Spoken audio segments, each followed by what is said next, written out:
Jai Shriman Narayan. Jai Shriman Narayan. Jai Shriman Narayan. Jai Shriman Narayan. Jai Shriman Narayan. Jai Shriman Narayan. I pay my obeisances to my spiritual master, Srimad Jagadguru Sudarshan Acharya Ji Maharaj. I pay my obeisances to Lord Sri Ramanuj. I pay my obeisances to our Purva Acharyas. I pay my obeisances to our 12 Alwars. I pay my obeisances to Mother Lakshmi. And I pay my obeisances to Lord Sriman Narayan. I welcome all of you here physically at the Sri Narayan Dham in Durban, South Africa. I welcome those that's watching this discourse locally, nationally and internationally. And I welcome in advance those that's going to be watching this discourse when it is posted on YouTube and the various groups from around the world subsequently. We are on day 14 in the celebrations of our month of the Ramanujans, which was created here at the Sri Narayan Dham specifically to celebrate the life of Lord Sri Ramanuj, my Guruji, the 12 Alwars, all the Purva Acharyas, and showing the world that currently, in this day and age, today being, date today?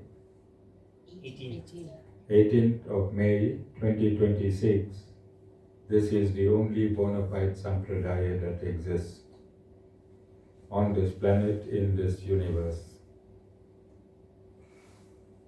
And those of us that are associated with this Sampradaya, either directly or indirectly, like those that's listening to these discourses, you are really graced. You are really graced to have the essence of God being drunk by your ears. Your ears drinking in the essence of God. There can be nothing more pure, and there can be nothing more genuine, more authentic in this human body than drink in the essence of the Supreme Lord by the way of knowledge and knowledge energy. So this week, for the past couple of days, I'm emphasizing that those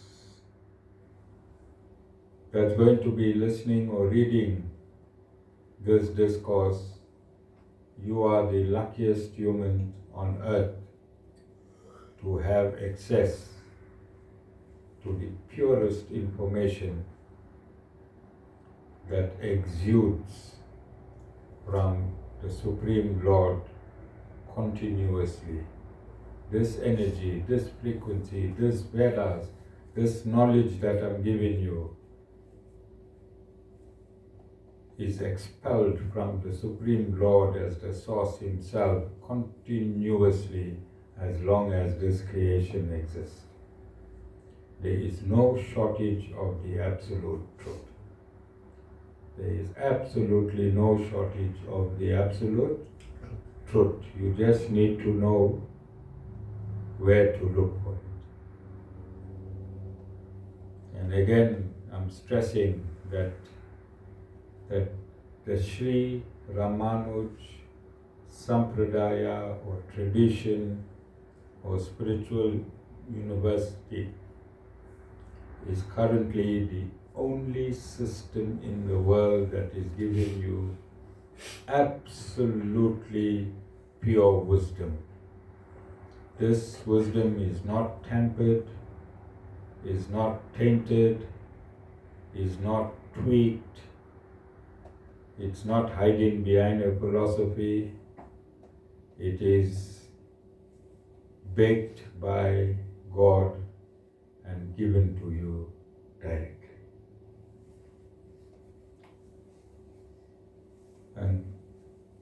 to hear this knowledge,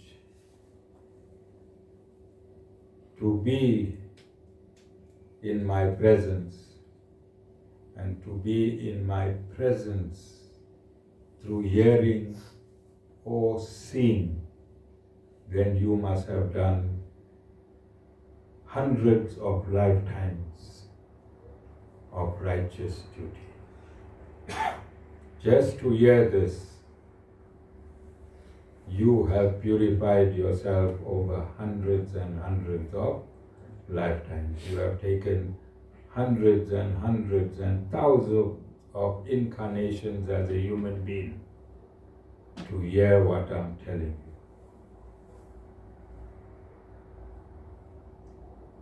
So you must have gratitude.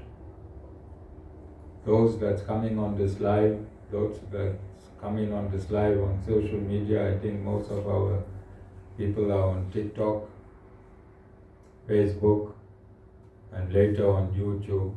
When you come across this discourse, then give yourself a pat in the back, because you have earned it through countless reincarnations in your lifetime. This is the highest knowledge.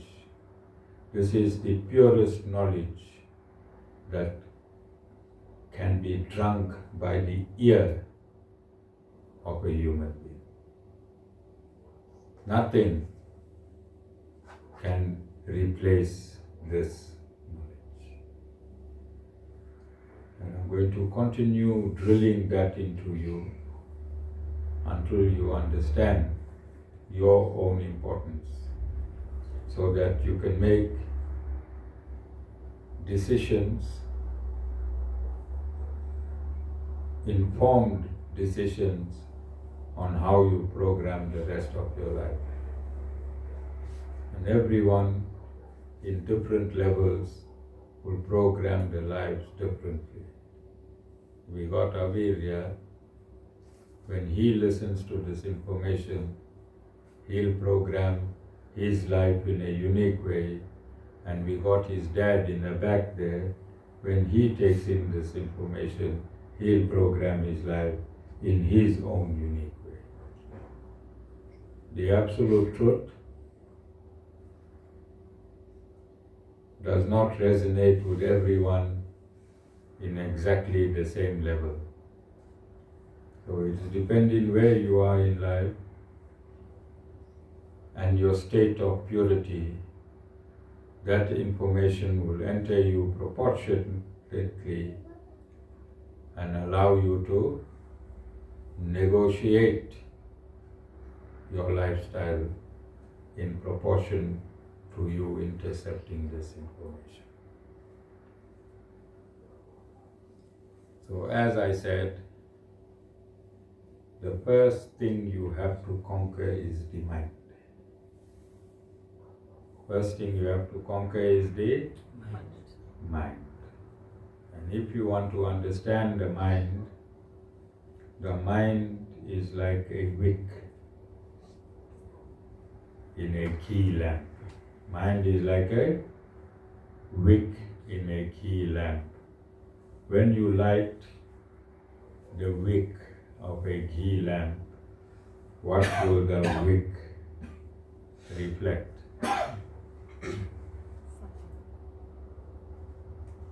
There'll be a key flame. There'll be a flame fueled by key. There'll be a light in the essence of key. And there'll be smoke in essence of key. So you'll have a flame, you'll have light, and you'll have smoke, all influenced by key. When the key is burnt out, what you're going to have? Only the wick. After the key has been burnt out, you're only going to have the wick. Then you're going to have a flame influenced by the wick naturally. Natural state of the wick. The wick was immersed in ghee, and whilst it was absorbed in ghee, was the wick in its natural state?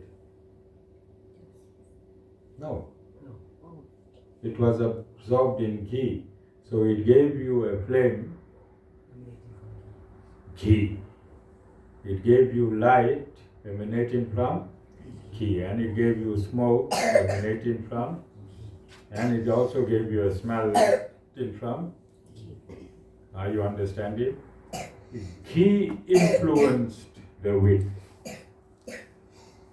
And then when the ghee got finished, then the wick was burning on its own, and then you got a flame from the ghee, from the wick, naturally.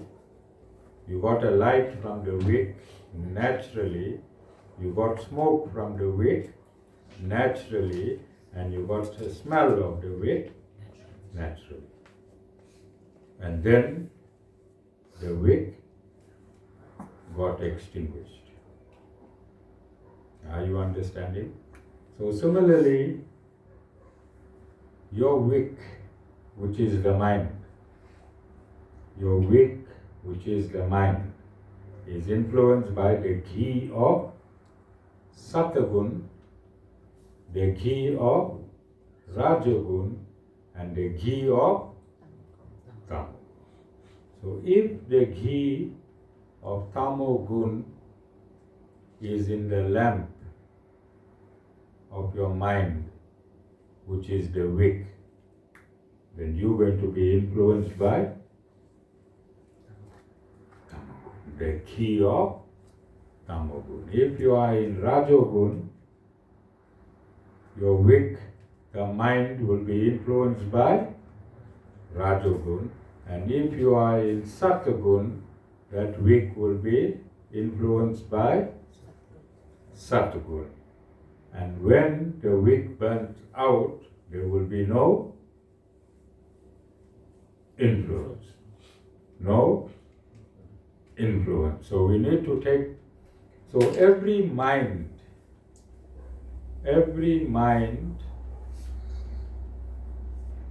is influenced mathematically in proportion to your karma via the three gunas.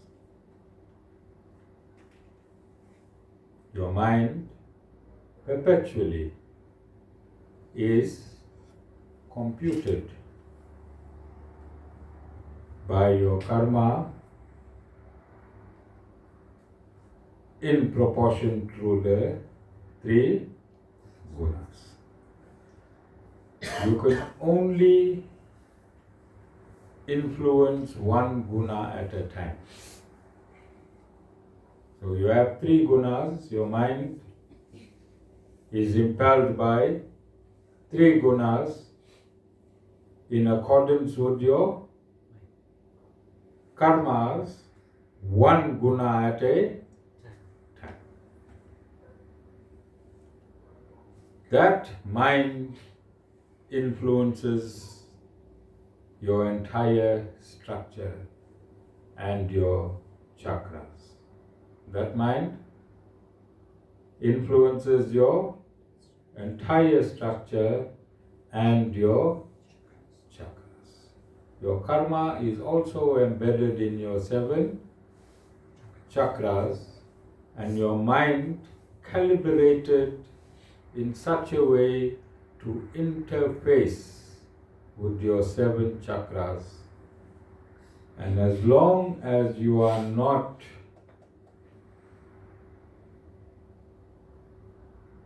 out of the 3 gunas, you are always going to be attached to something. So even in Satagun, you're still attached to purity, aren't you?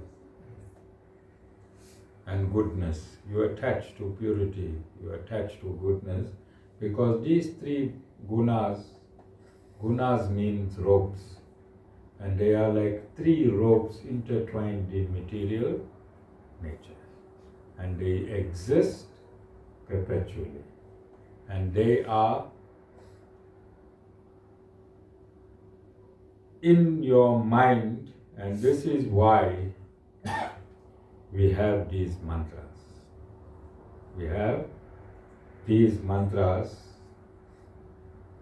and these mantras are to still your mind, neutralize your mind, and stop your mind. When your mind stops, what happens?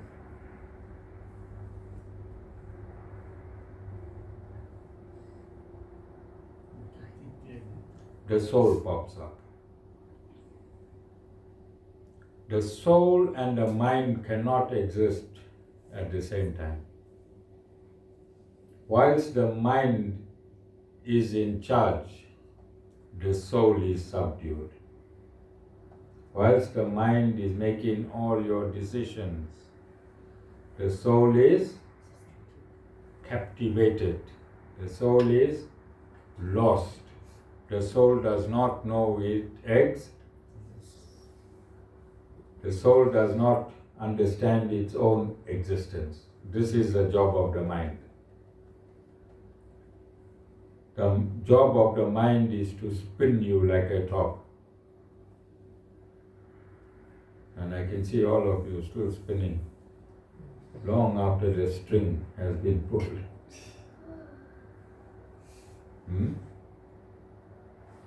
Are you understanding, or are you too tired to understand? I can't bring it any more simpler, but very few people have this information. Very few people in the world have this information, that your continued living in this universe is impelled by three energies. Three energies. Ignorance, passion and attraction, and goodness. These are three types of energies. And these energies are calibrated with your karma. And this is why Jessica, Satish Bhai thought she was bipolar.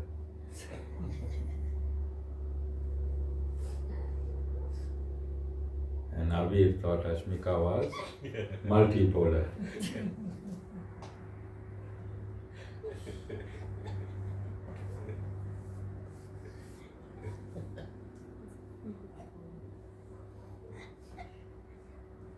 Everyone is tripolar. Only Guru is unipolar.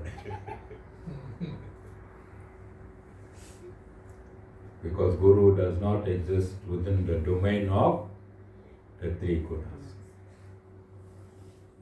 So last time I counted, in the 700 verses of the Bhagavad Gita, I think the gunas are mentioned 39 times. It was a few years ago, I'm not too sure. Don't hold me onto it. Okay, don't put me in the category of ISKCON. I'm not concocting anything. But I did it with Vishwada. And I think I counted 39 times the three gunas in the Bhagavad Gita. Or 39 verses. But we can check it up. I'm just showing you how important this truth is. You can understand why you act the way you do, and you can also understand how other people act and react. It is all within the domains of the three gunas and their karma. It is all within the domain of the three gunas and their karma. Because sometimes you say, and many parents exclaim, and many teachers exclaim, employers exclaim, they can't understand. They tell you a simple thing and you go do the opposite. And they want to know why you cannot understand such a simple thing. When the gunas block you, the gunas block you.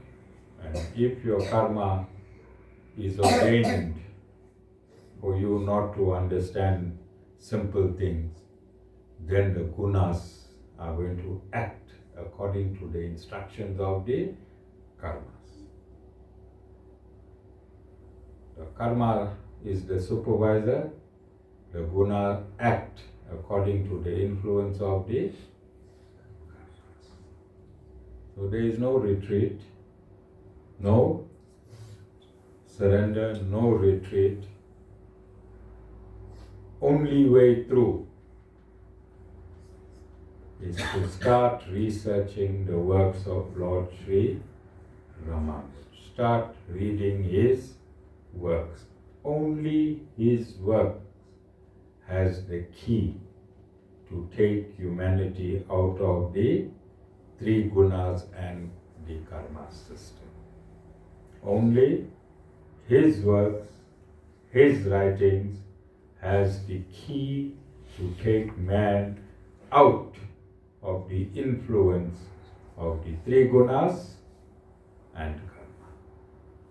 And therefore, Lord Ramanuj is the foremost spiritual master for this entire Kali Yuga, started 1000 years ago, and there's 427,000 years remain. His explanation of the Bhagavad Gita is what Lord Sri Krishna spoke. His explanation of the Bhagavad Gita is what Lord Sri Krishna spoke. He did not explain the entire Upanishads. He did not explain the 108 Upanishads. He felt there was no reason to. He only explained where there are contradictions in the Upanishads. Some say the main Upanishads are 10, others will say it is 16. Lord Sri Ramanuj used the first 13 Upanishads, and then he used Upanishads from the remaining 108 Upanishads to corroborate his explanation. So don't be confused. People will ask you, why did Lord Sri Ramanuj did not do an explanation of all the Upanishads? It was not necessary, because only where there were contradictions, he cleared the contradictions of the Upanishads. I will do the same. There is no use me doing a commentary or an explanation on things that have no contradiction, things that are accepted by the general populace. There is no reason to do an explanation. Only where one does not understand through contradiction, then it is necessary to explain away the contradiction. So Narad Muni stated, Narad Muni is the foremost. Narad Muni is the foremost Vaishnavite devotee. That one. Narad Muni is Superman. Who's Superman? Narad Muni. He is the real Superman. He can travel from planetary system to planetary system. He got a musical instrument called a veena. And every planet he goes singing, Om Namo Narayana. Om Namo Narayana. Naya. So I tell your mother and father to throw that Spider-Man t-shirt and put a Narad Muni t-shirt. Playing his Veena and singing Om Namo Narayana, Om Namo Narayana. And that's the absolute truth. All these other Spider-Man, Superman, I don't know which man, woman, all these men. Now sometimes you don't know man from woman, you know. All concocted. The real Superman is Narad Muni. And Narad Muni has declared that the Supreme Lord is Lord Sriman Narayan. And that's it. That is it. That's the absolute truth. Everything in the Sri Sampradaya is verifiable. You can trace everything back to the Supreme Lord. Everything in the Sri Sampradaya, everything in the Ramanuj Sampradaya, all of Ramanuja's work can be traced back to the Creator. Can be traced back by the Creator. These other three Sampradayas have deviated and their works cannot be traced back to the Creator. As I said, Madhva Acharya, he added more verses in the Brahma Sutras because he said Lord Vishnu instructed him. And we know the Supreme Lord does not add or subtract anything in the Vedas. No addition, no subtraction. Sometimes these people were taking some things, you know, and in the night it's called hallucination. Yeah. Alright, hallucination. In Sanatan Dharma, hallucinated accounts are not allowed. It's unauthorized. There is no hallucinated account that the Supreme Lord accepts. No concoctions, no hallucinations. Everything is given by the Supreme Lord. He even sent the 12 Alwars. Not too long ago. The last one was here 800 years ago, and the first one was here 5,000 years ago. Between 5,000 years and 800 years ago, he sent his personal, eternal devotees down to sing their hymns and teach mankind Bhakti Yoga. The Divya Pradhanams, the verses in the Divya Pradhanams is joy and ecstasy emanating from the 12 Alwars in their devotion to the Supreme Lord, expressed at the highest and purest level. Highest and purest level and frequency. So the Supreme Lord, by sending his personal symbols personified as Alvars, leaves no gaps for any fake spiritual masters. There are no gaps for fake spiritual masters. All gaps are covered by the Supreme Lord himself. And you see, over the past 5,000 years, the immense work that the Alwars had done. Now look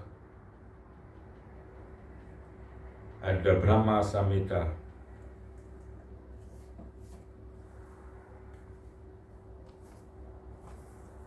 look at the Brahma Samhitas and look at the work of the 12 Alvars. We need to do a comparison.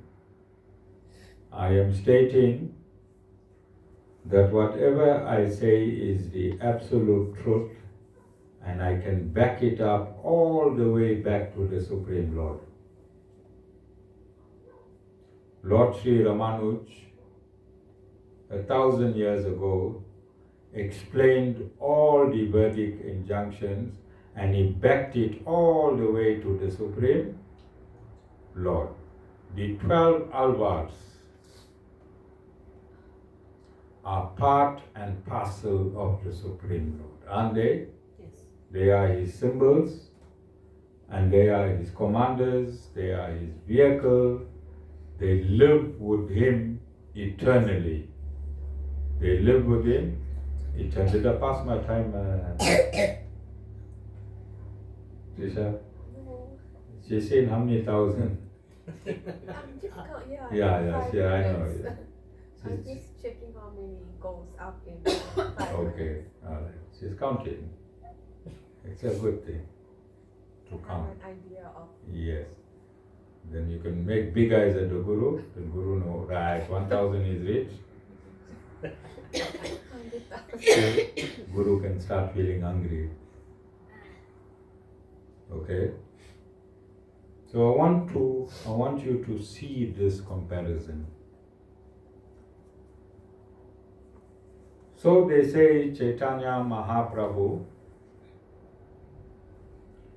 found chapter 5 of the Brahma Samhita only. He only found chapter 5. Then they say he is Lord Sri Krishna. Alright? Yeah, just hold that thought now. Lord Sri Krishna of ISKCON found chapter 5 only, and he is Lord Sri Krishna. Let's keep that one side. Then we have Nata Muni, who heard 10 verses of 4,000 verses of the Divya Pradhanams, and in the 10 verses, they said there's 1,000 verses. What did he do? Was Nata Muni Lord Krishna? Nata Muni the Supreme Lord? He is a bona fide Acharya, the first known Acharya in our current era. Nata Muni in the year 800, same time Adi Shankar Acharya was around in the year 800. Nata Muni is from the year 800. He heard 10 of these verses. He did investigations and he went to a place where these verses were composed by Namalvar. And somebody from this Sampradaya, which is the Sri Sampradaya, but coming from Namalvar, told him to repeat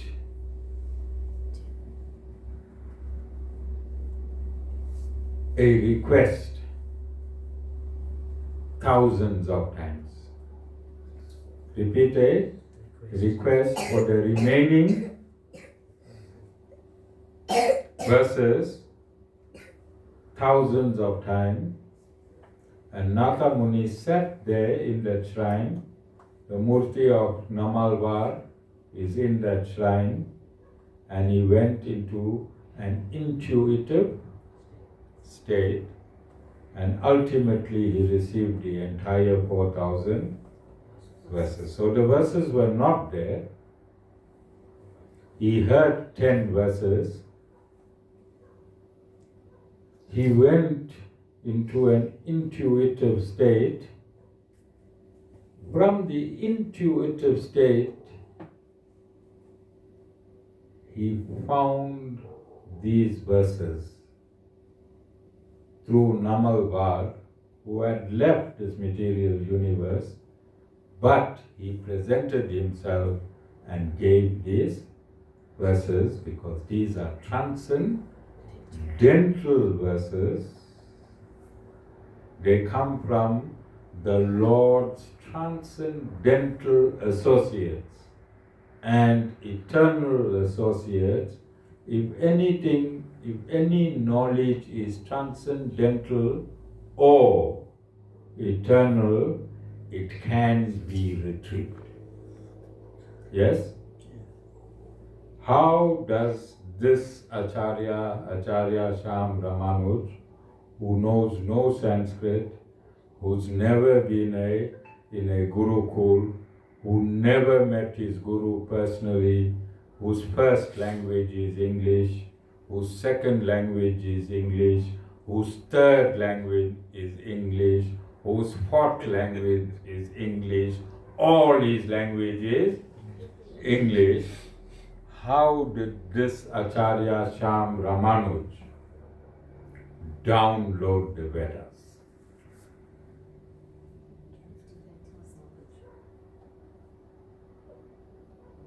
How did this Acharya Shyam, how is Acharya Shyam Ramanuj giving this discourse today?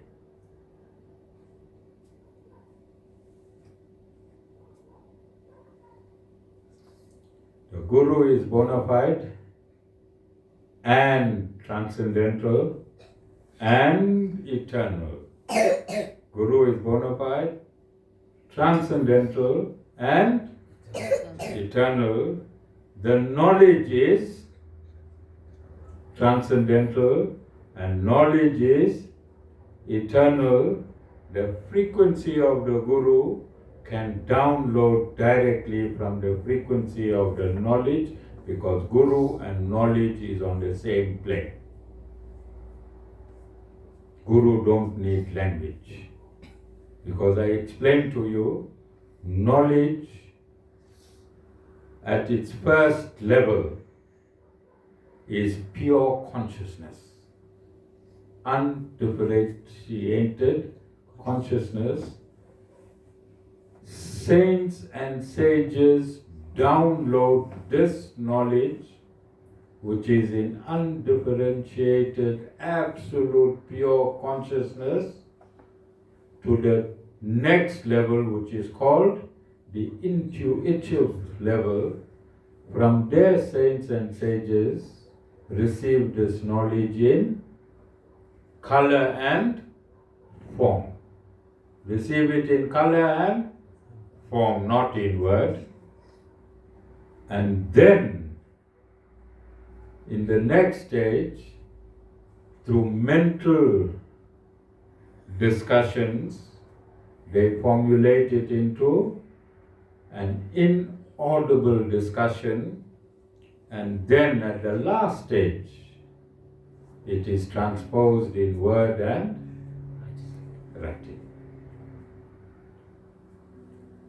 Now, if Chaitanya Mahaprabhu was a bona fide spiritual master, leave Lord Krishna out for now. If he was a bona fide spiritual master, don't you think he could have downloaded the entire, they say the Brahma Samhita is in 1,000 verses. Don't you think Chaitanya Mahaprabhu, if he was a bona fide spiritual master, after finding chapter 5 of the Brahma Samhita, what he is supposed to do? Download the entire Brahma Samhita intuitively. Cyril, am I making a spiritual constitutional court judgment? Is this a spiritual constitutional court judgment? Vasudeva. So firstly, he was not even a bona fide spiritual master, let alone him being Lord Sri Krishna. You understand? Can you see it like that? All of you, can you see it like that? Can you understand now why I'm refuting ISKCON's existence with the contempt that it deserves? Can you see it? Even today I shared a post. Now they are fighting that the Durban chariot and the Joburg chariot festival was illegal. They're fighting amongst themselves because it wasn't an auspicious day. Sorry, Avir. Avir spent so much time filming a fake festival. I'm warning the world. I am warning the entire world. This organization is drunk. They are on B-52 concoctions. Only drunk people fight amongst themselves, isn't it? Yes. Now they're going on social media and fighting amongst themselves. How drunk you think and intoxicated they are.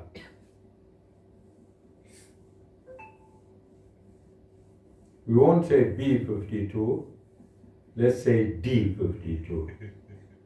What D stands for? And demonic. D-50, yes, they are demons. Only demons will do something like this. Imagine embarrassing themselves. They don't know how to initiate a guru. Why? Because they don't know the Vedas. They don't know the Vedas. Now they are saying in another post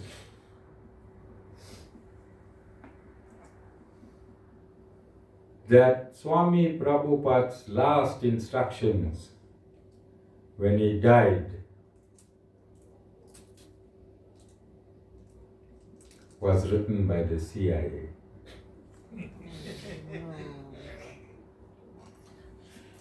Yeah.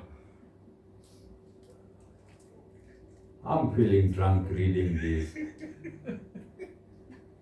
contradictions. And not from a whiskey drunk. This is that B or D-52. Pagla drunk. They said they took that last instructions and did analysis on it, and the typewriter is not that old typewriter, make one tick, took. Yeah, they say this is an electronic typewriter, and they believe that the CIA had a hand in this. When will they just close down? Gracefully. Just have a meeting. Just have a meeting. Ask all the people not to dance anymore around the world. With more drunk people. There's something that started in India that's attracting attention around the world. That mantra chanting, bhajan, Bhajan night clubbing. Bhajan clubbing. Yeah. Look at bhajan clubbing, the reality of bhajan clubbing and bhagla dancing. Which will you give more credibility to? Bhajan clubbing, yes, because it's pure, it's in Satgun, it's not in Sudha Sattva, it's in Satgun. They sing in the Lord's name, they sing in the deity's name. There's no alcohol, drugs, or cigarettes allowed in these venues, and no meat. Look at the potency of this movement just by chanting the Lord's name. They have no guru, but because of its purity, the potency is escalating. Yes? Yes, because of its purity, the frequency is vibrating at a transcendental level. And it's purifying the universe. And ISKCON, the most abominable institution in the world today, claiming to be Sanatana Dharma, is stinking and smelling every day. One day the toilets will reject them. Yes?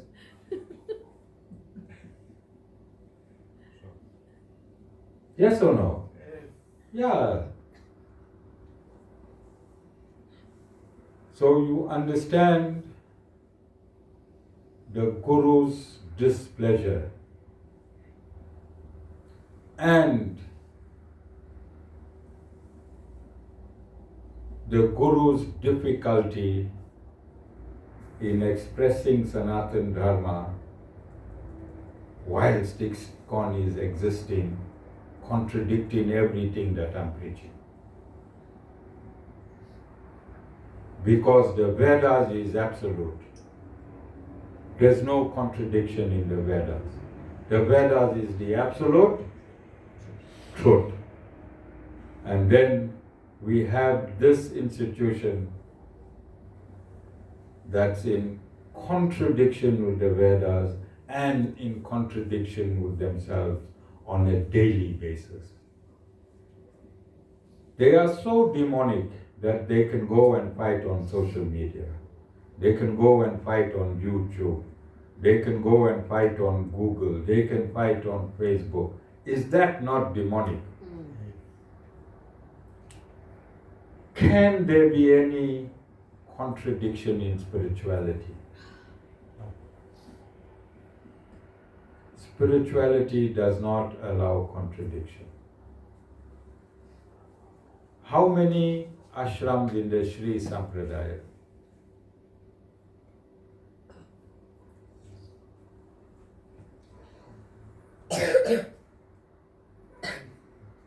How many ashrams do you think around the world in the Sri Sampradaya? Thousands? Yes, thousands. Swami Chinna Jaya, he got ashrams in around the world. So all his ashram will fall under Jet World, Jaya Educational Trust. So he may have about 10 or 15 ashrams under that one umbrella. And all the ashrams under that one umbrella will be under his guidance.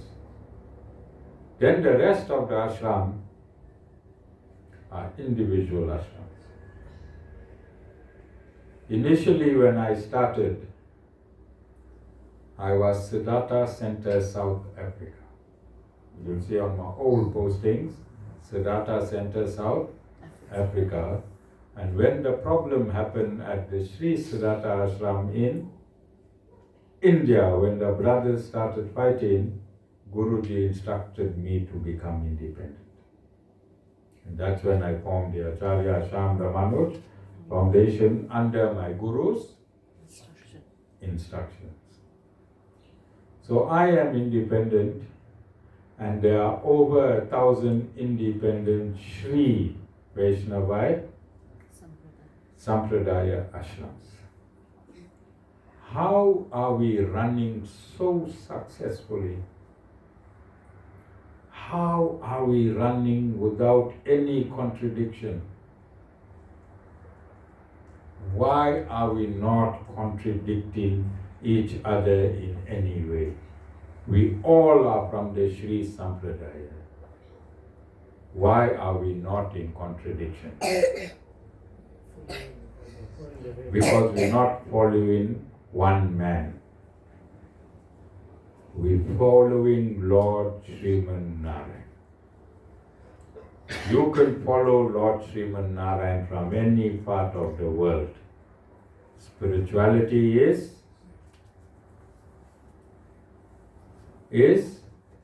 eternal. That knowledge that I have, you have.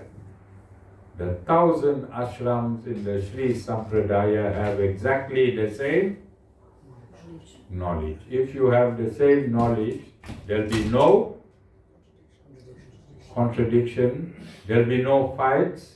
Do you have to fight? There'll be no disputes. Will there be any disputes? I can invite. 2 gurus already came from the Sri Sampradaya to this ashram. 2 bona fide gurus already came from India to this ashram. One guru stayed here for 3 days in my kutir. He had satsangs here for 3 days. Alright? No contradiction. No? I'm teaching the same thing, he's teaching the same thing. We all follow our Guru Parampara in the same way because we are original, authentic, undistilled. We're not brainwashed. When you are brainwashed,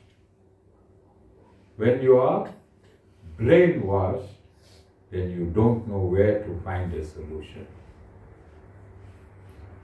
This is why I am stating timelessly, Lord Sri Ramanuj, untainted. All the gurus, all the bona fide spiritual masters, from Mother Lakshmi up to Natha Muni, Ramanuj Acharya, Lord Sri Ramanuj, the 74 disciples of Lord Sri Ramanuj, my Guruji and today myself. We are absolutely clear. We are sober-minded. We are clear. We are tranquil when it comes to the knowledge that we must disseminate. We are giving you knowledge that has been handed down in the purest form from Lord Sriman Narayan to my Guru, from me to you. The knowledge is exactly the same. We'll never fight. Why we won't fight? Because we're selling the same brand. We're selling the same brand. Nothing is concocted, no shortcuts, no shortcuts in Sanatan Dharma. Trisha, you reached your target? Okay. Thank you. Jai Shri Ramanuj.